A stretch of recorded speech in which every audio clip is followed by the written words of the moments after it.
Noi siamo gli ultimi del mondo, ma questo mondo non ci avrà. Noi lo distruggeremo a fondo, spezzeremo la società. Nelle fabbriche il capitale come macchine ci usò, nelle sue scuole la morale di chi comanda ci insegnò.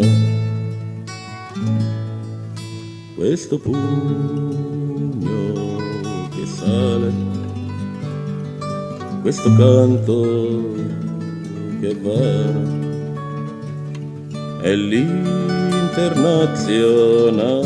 Bueno, al revés que Alfonso, yo sí me había preparado esto en contra de mi costumbre, que es que soy mucho más, digamos, despistado y desorganizado que Alfonso y suelo hablar por libre, pero me dio bastante miedo eso de ser el último, el que clausura y el que ya está todo el mundo muy cansado, y entonces, en fin, he preferido escribírmelo y tratar de ceñirme al tiempo que se me ha asignado, que si no son 25 minutos, ¿no? Bueno, como el tiempo vuela, voy a empezar. Bueno, los organizadores de las jornadas y el azar lexicográfico de mi apellido han querido que clausure este homenaje a Manuel Sacristán con motivo del 20º aniversario de su muerte. Sacristán merecía que se hiciera al menos esto. Bien hecho. Me alegro de que 20 años después de su temprana muerte empiece a hacérsele justicia en el país de la envidia rencorosa, esa mala pasión tan española de la que dijera famosamente Quevedo que es flaca porque muerde y no come. Manolo Sacristán fue amigo, maestro, colega, camarada, profesor de muchos de los circunstantes. Yo supongo que es esa variedad de relaciones y aún otras derivadas de su polifacética personalidad intelectual lo que han tenido principalmente en cuenta los organizadores cuando han distribuido a los ponentes en las distintas mesas temáticas. No quisiera cansaros ahora, en esta de clausura, con un resumen sincrético de todas las virtudes y limitaciones del homenajeado en sus múltiples facetas, ni menos de las vivas discusiones aquí habidas estos 2 últimos días al respecto. Pero valiéndome del hecho de haber mantenido con él una relación de varios niveles, tal vez consiga decir unas pocas palabras sobre un rasgo de su personalidad que, en mi opinión, dejó una impronta singularísima en todas y cada una de las facetas de su pensar y de su hacer. Cuidado, no digo que ese rasgo explique todo, ni siquiera que sea fundamental, la llave para entender a Sacristán, pero sí que me parece un rasgo unificador de su rica y compleja personalidad moral. Quisiera pues dedicar unas palabras a su antifilisteísmo. En todo lo que hizo, también en el pensar, Manolo Sacristán actuó movido o guiado por el resorte de una previa declaración de guerra sin cuartel al filisteísmo y por implicación a los filisteos. Pero ¿y eso qué es? Pues es un concepto muy marxista y un concepto que, a diferencia de los muy manidos de modo de producción, sobre estructura, hegemonía, metabolismo social, etcétera, tiene la ventaja añadida de que no se ha revelado propicio hasta ahora a los juegos escolásticos de palabras a que tan aficionados... ¿Sí? ¿Mejor ahora? ¿Sí? Estos juegos, decía, escolásticos de palabras a que tan aficionados se han mostrado los académicos marxistas. Vamos, los profesionales de la cosa, los que ganan cátedras con esto, vamos. Yo no conozco de ningún estudio que haya procedido a un escrutinio informático de las obras completas de Marx y Engels, pero si algún día se lleva a cabo, apuesto a que, al menos en los 10 gruesos volúmenes de su correspondencia, la palabra filisteísmo y otras claramente coextensivas, como Spießbürgerlich, que a veces se traduce un tanto inocentemente como pequeño burgués, será una de las que registre más entradas. Bueno, ¿qué es un filisteo? Filisteo es quien se niega a valorar las cosas, cualquier cosa, por sí mismas.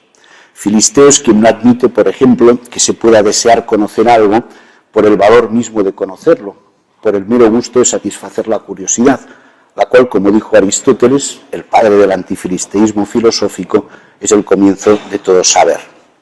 El filisteo sostiene, o las más veces actúa como si sostuviera, que solo es deseable el conocimiento que sirve para algo, para ganar dinero, para ser famoso, para escalar en la jerarquía académica, para poder lograr una tecnología útil, para hacer la revolución, para ligar, etc. Filisteo es en general quien se niega a reconocer que puede haber acciones humanas con valor por sí mismas, cualquiera que sea el resultado de ellas.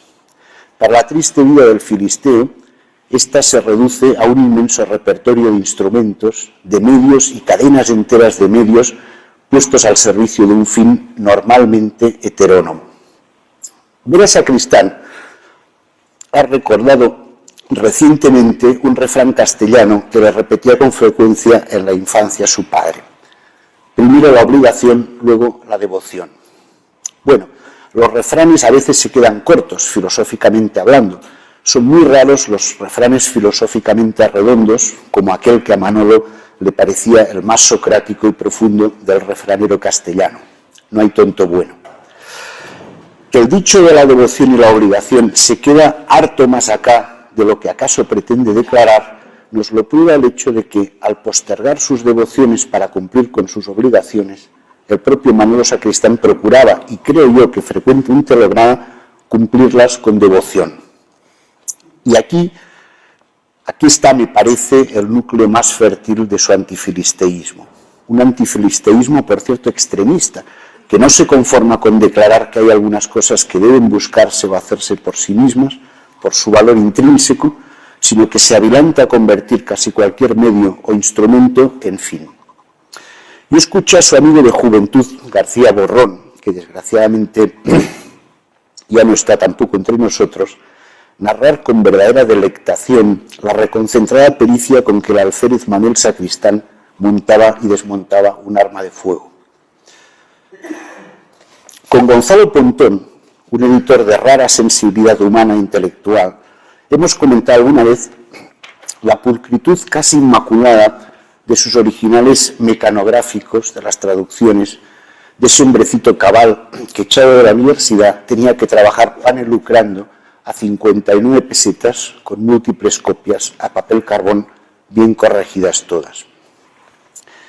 Manuel Sacristán era, como se ha recordado aquí ayer y hoy varias veces, un internacionalista de corazón y de cabeza. Pero precisamente por serlo, en el sentido genuino y no tontitamente manipulado de la palabra, se interesó seriamente toda su vida por las lenguas y las culturas de las naciones y los pueblos históricamente oprimidos. Se ganó el respeto, como recordaba ahora Pellicer, y la estima de lo mejor de la cultura catalano-parlante, Salvador Espriu, Antoni Tàpies, Brossa, Raimon, Fontana, Francesc Vicens o Miquel Martí Pol, por limitarme unos pocos nombres que ya han salido aquí, le distinguieron con su afecto y admiración. Y se ganó ese respeto, digo, entre muchas otras cosas, porque se tomó con devota alegría el trabajo de aprender a hablar la lengua catalana, que dicho sea de paso, sin necesitarlo, llegó a dominar a satisfacción. Y cuando preparaba su viaje a México, compró varios manuales de gramática náhuatl y muchos libros sobre lenguas precolombinas, a los que se entregó, al menos por unos meses y hasta donde yo sé, con gran afición y empeño. Cualquiera que lo haya tratado con un poco de asiduidad y que no sea un corcho, habrá tenido con él experiencias de este tipo en las que se veía al antifilisteo en acción. Una vez, y por un lance militante que ahora no viene a cuento, quedamos él y yo un sábado por la mañana encargados de limpiar un polvoriento local prestado que habría de servirnos de almacén. Cuando digo limpiar, no estoy hablando en jerga de clandestinidad, quiero decir literalmente limpiar, con lejía, azotal, decapantes para madera, estropajos, guantes de caucho, escobas, recogedores y fregaderas.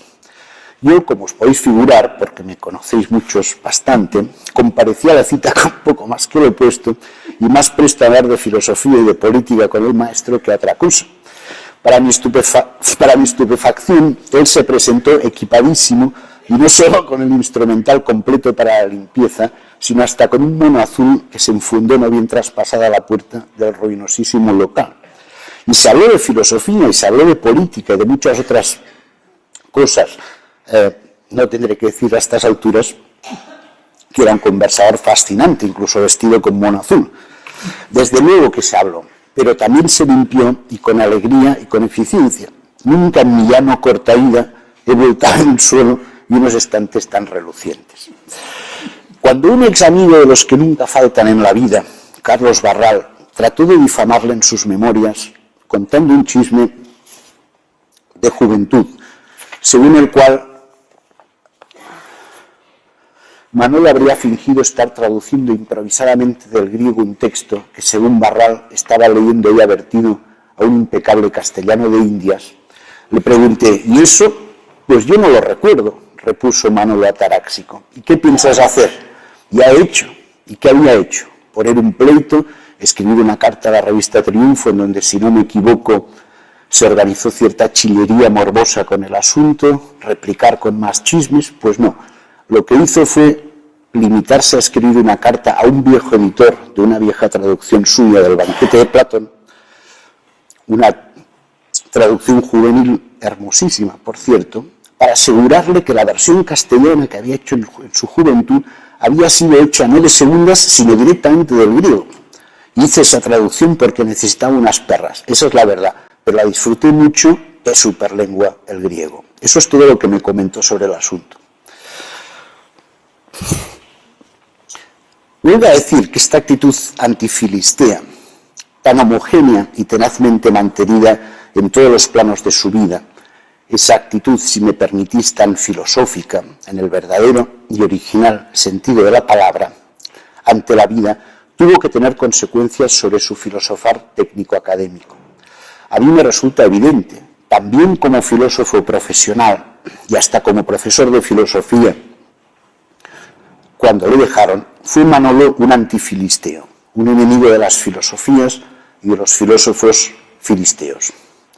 Estáis pensando en filósofos morales utilitaristas, siempre dispuestos a sacarse del bolsillo el utilitómetro y a ponderar los costes y beneficios de los resultados de la acción instrumental.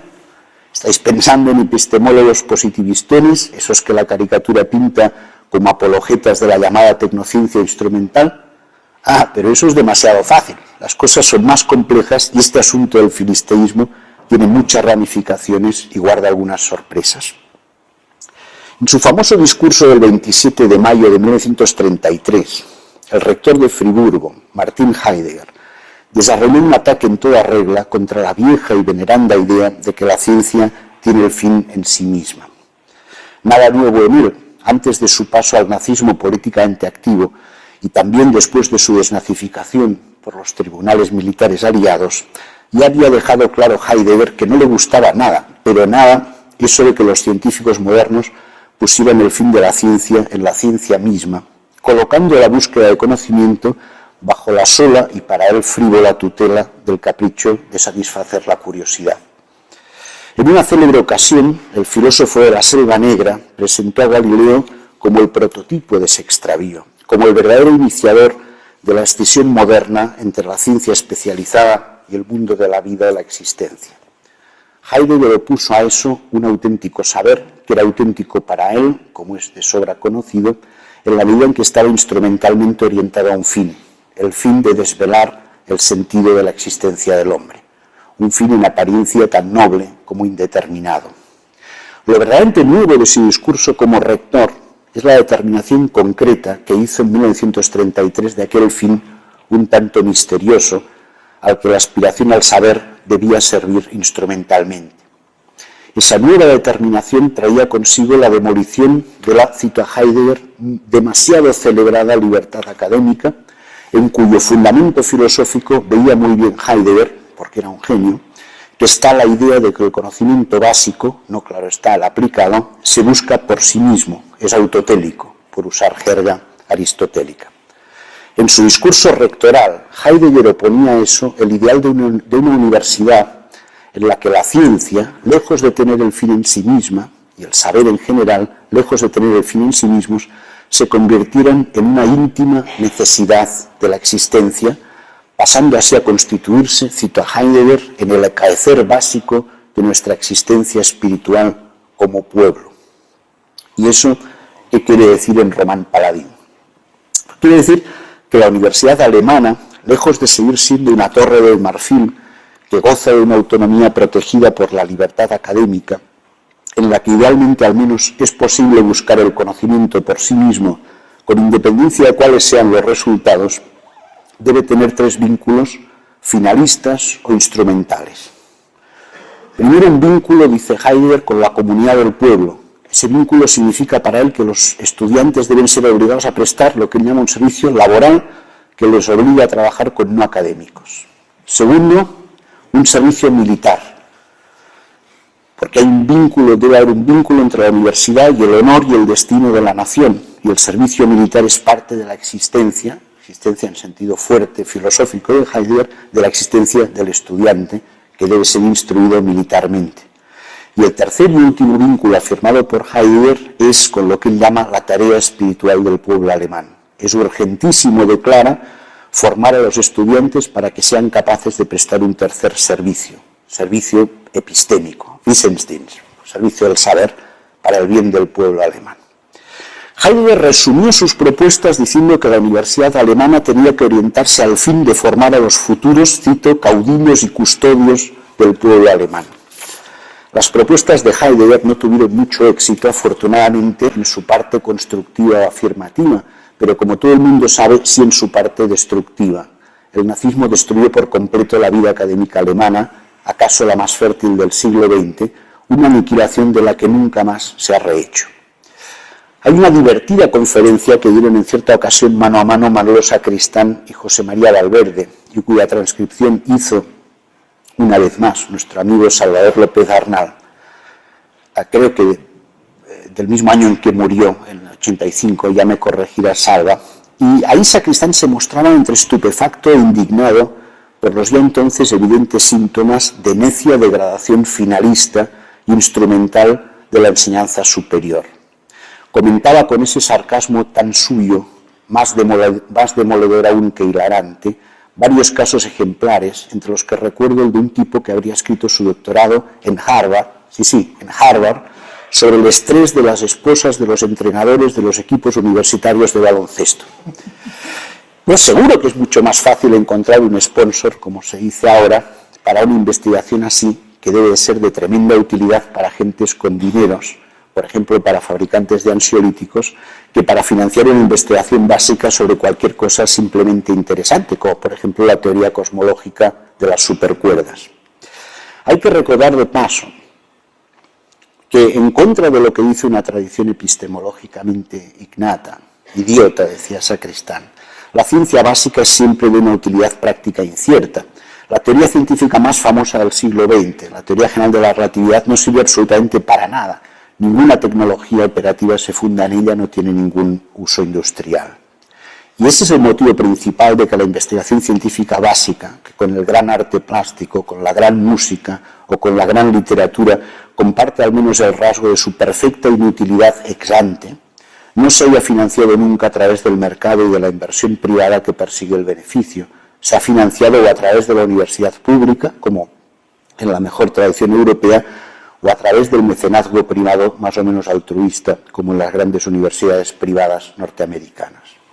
La actual mercantilización o filisteización en curso de la universidad pública europea es la destrucción de eso, y descuento como seguro que el antifilisteísmo de Sacristán le habría hoy levantado enérgicamente contra ella. Se dirá que la universidad actual, mucho más democratizada y abierta a las clases populares que las universidades elitistas de honoratores, desnudamente clasistas, anteriores a la Segunda Guerra Mundial, es muy distinta de la universidad alemana que Heidegger se proponía reestructurar finalísticamente. Y se dirá, no sin razón, que el de ahora es un intento de instrumentalizar la vida académica muy distinto del de los nazis. Triste consuelo, si consuelo es, porque en el actual ataque a la libertad y a la autonomía académicas no solo puede adivinarse un inconfundible programa contrarreformador, es decir, desdemocratizador de la enseñanza superior, sino que pueden verse también inquietantes paralelos con el programa de servicios finalistas propuesto por el rector Heidegger. También a los estudiantes europeos de ahora, como a los alemanes del 33, se les exige un servicio laboral en forma de contratos de trabajo precarios, cuando no puros meritoriajes ad honorem en las empresas o la solicitud de créditos bancarios a devolver luego con el sueldo de trabajos basura. También a los estudiantes europeos se les va a exigir ahora no ciertamente un vínculo finalista con el honor y el destino o con la tarea espiritual de la nación, al menos en Europa, pero sí un vínculo finalista con la coyuntura de un mercado de trabajo desregulado. Grotescamente, en el necio slang de tantos gestores y burócratas académicos, ya se empieza a llamar a los estudiantes clientes. Y también ahora se quiere formar a caudillos y custodios del orden social establecido, solo que esa tarea guardiana parece querer reservarse a las instituciones académicas privatizadas, dejando tendencialmente para las públicas, cuando mucho, la mera función de instruir a unos clientes destinados de por vida a la subalternidad económica e intelectual. Cuando, como Heidegger y los nazis, se rechaza la idea normativa de que la búsqueda del conocimiento básico o fundamental debe tener el fin en sí misma y de que la vida académica debe de gozar de amplia autonomía respecto a las fuerzas del Estado o del mercado, la inevitable consecuencia es el descrédito de la verdad. No siendo la verdad sino lo que presta el mejor servicio al fin propuesto, la verdad se torna relativa a ese fin. Hay que reparar en eso. En todas las variantes concebibles del relativismo, la verdad es siempre servicial. No vale por ella misma, sino solo por algún servicio que presta a otra cosa. No importa si hay una voluntad de poder, como querían Calicles y su tardío discípulo Nietzsche, a la elucidación y construcción de un sentido de la existencia o la custodia del ser, como quería Heidegger, o a la utilidad, como han querido los pragmatistas desde William James a Richard Rorty, este último, por cierto, un rendido admirador de Nietzsche y de Heidegger. Todos los totalitarismos de la pasada centuria, el nazifascista y el estalinista del segundo cuarto del siglo XX y el neoliberal del último cuarto, se han apoyado de uno u otro modo en filosofías relativistas, en filisteísmos epistemológicos o éticos. La élite neoliberal y neoteocrática que ahora gobierna los Estados Unidos quiere que en las escuelas públicas se enseña el creacionismo en pie de igualdad con la teoría darwinista de la evolución. Son solo teorías y los padres tienen derecho a que sus hijos puedan elegir. Eso es lo que acaba de decir recientemente, para escándalo del mundo civilizado, una corte de Kansas. ¿Quién quita que el paso siguiente no sea que hay que enseñar la física moderna, hija o nieta de Galileo, en pie de igualdad con las teorías del cardenal Bellarmino, el inteligente inquisidor que instruyó el vergonzoso proceso contra Galileo? Si Heidegger levantara la cabeza, brindaría por el ser así restituido con lo primero que pillara a mano, ya fuera cada catalán. Yo creo que uno de los motivos más importantes de lo que aquí se ha llamado por varios oradores el olvido de Sacristán tiene que ver precisamente con eso. Y conviene percatarse de ello. Por causas que necesariamente han de quedar aquí fuera de nuestra atención, lo cierto es que una muy buena parte, mayoritaria, de la izquierda académica evolucionó intelectualmente a partir de los años 70 en un sentido relativista. Así como Manolo Sacristán habló en su día, en un textito que recordaba ayer Salvador López Arnal, de una alianza impía entre el neopositivismo y el misticismo, ha habido en las últimas 3 décadas, como ha dicho recientemente Terry Eagleton, una especie de alianza impía entre el relativismo práctico de tipo neoliberal y el relativismo filosófico de la izquierda que, para entendernos, ir al grano, llamaré posmoderna. La recuperación de Heidegger por un Heidegger, por cierto, pésimamente leído, como bien notó Sacristán, es un síntoma ya suficientemente conocido y elocuente que me va a eximir aquí de mayores precisiones o explicaciones. Manolo Sacristán reaccionó con mucho escepticismo al famoso bestseller de Kuhn sobre la estructura de las revoluciones científicas, un libro que, aunque históricamente interesante, le parecía mediocre filosóficamente sin remedio, como decía él. Pero reaccionó con algo más que escepticismo, yo diría que con verdadero encono, al no mucho menos vendido libro de Paul Feyerabend Contra el método. Su célebre concepto, el concepto de Sacristán del oligocunismo, no sé si muchos saben eso, lo acuñó Sacristán a costa de este libro de Feyerabend. A un conocedor de primera y crítico refinado, pero sin reservas de Heidegger como él, tenían que revolverle las tripas afirmaciones como esta de Contra el método, que supuestamente es una teoría anarquista de la epistemología. dice Feyerabend. El juicio de los expertos eclesiásticos condenando a Galileo fue científicamente correcto.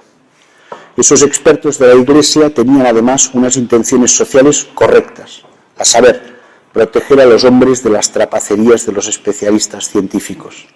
Había que proteger a los hombres de que fueran corrompidos por una ideología limitada, que tal vez funcionara en ámbitos limitados, pero que resultaba inadecuada para sostener una vida armoniosa. Con una revisión del juicio a Galileo podría tal vez haber conseguido la Iglesia hacerse con algunos amigos entre los científicos, pero eso habría ido en desmedro de su función de custodia de los valores humanos y sobrehumanos importantes. Pero ahora había unos cuantos sarcasmos que nos podemos ahorrar. A la derrota del 68, Sacristán no reaccionó como la inmensa mayoría de académicos de izquierda, unos más, otros menos, pero todos en deriva hacia el relativismo acomodaticio. Me atrevo a decir yo que, guiado por su instinto antifilisteo, Manolo hizo exactamente lo contrario. Se reafirmó más que nunca en los valores éticos, epistemológicos y estéticos de la Ilustración y usó esa reafirmación precisamente para criticar al tercero de los totalitarismos aquí mencionados, junto con el fascismo y el neoliberalismo, es decir, el estalinismo. En una conferencia sobre Lukács, pronunciada el 30 de abril de 1985 en la librería Leviatán de Barcelona, también ya es aburrido decirlo, transcripta por Salva López Arnal, Sacristán dio esta interesante y original interpretación de la afición del último Lukács por la ontología. Cito a Manolo. ¿Qué buscaba Lukács con eso, con la ontología? Al decir que tiene que haber una ontología marxista y que el pensamiento marxista tiene que basarse en una ontología, pues como lo hizo el pensamiento de Aristóteles o como lo hizo el pensamiento de Santo Tomás de Aquino, lo que Lukács está diciendo es que en el conocimiento existe un plano de objetividad radical por debajo del plano ideológico. Lo que está haciendo Lukács es combatir el relativismo, que es tan frecuente en el marxismo vulgar, sea estalinista o no. En lo que me separa de él, prosigue, o sea, de Lukács, es que a mí me parece que después de la Edad Media y terminado el poder, la tiranía de la teología cristiana sobre la filosofía, no hay por qué considerar que la base objetiva ha de ser ontología. Basta con decir, y eso está en él, basta con decir que ha de ser ciencia empírica, ciencia real, sin necesidad de ir hasta una metafísica para fundamentar.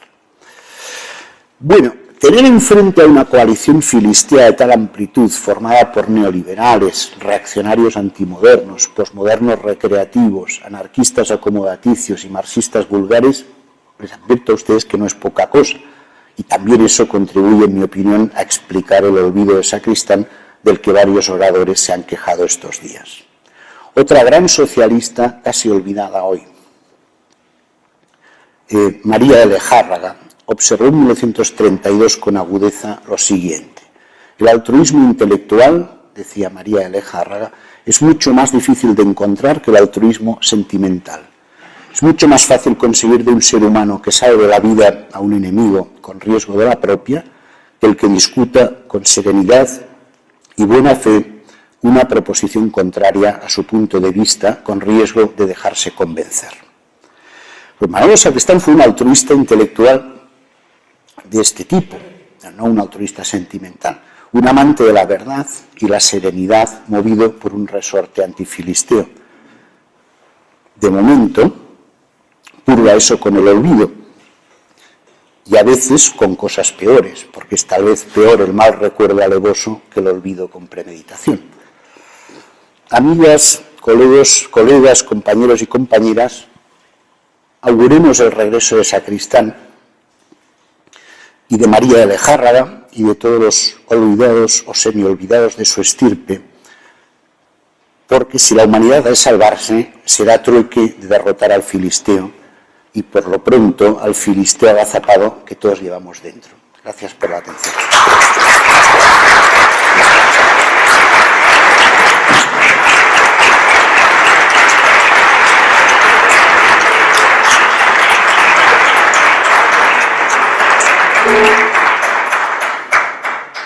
Bé, arribem a la fi de la jornada. jornades. Estava previst un temps de col·loqui, però crec que ja s'ha fet anteriorment i, per tant, us proposo a tots que donem per acabat l'acte i em recorden, que us recordi que hi ha un refrigeri previst al final del procés. Gràcies i espero que això serveixi per aquest retorn inaugural al Toni de Manuel. Noi siamo gli ultimi del mondo,